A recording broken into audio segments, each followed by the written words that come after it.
Hello to you all. This week's vlog is coming from London. You can see the Houses of Parliament behind me here, and I'm on the bank of the Thames, and just over there is the London Eye. So myself and Paul have been up in London for office holder inductions. We've joined the other NFU office holders.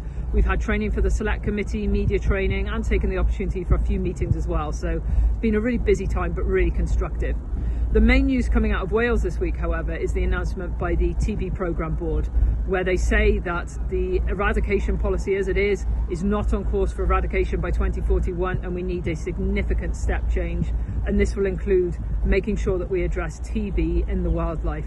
We really welcome this report at NFU Cymru. It's been a very long time coming, and it's incumbent now on incoming Welsh Government to make sure they take on board the recommendations from this report. In other news, we've also had the sheep visa licence granted. This is really welcome. It's really important that we have the ability to shear our sheep this year, but also for the cultural benefits this brings.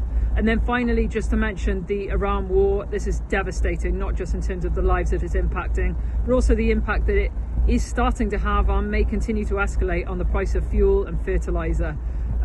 Very much monitoring the situation, constant dialogue with government. It's very important we keep an eye on this. We cannot allow further food inflation to happen without looking at further interventions. So this is a live topic at the moment.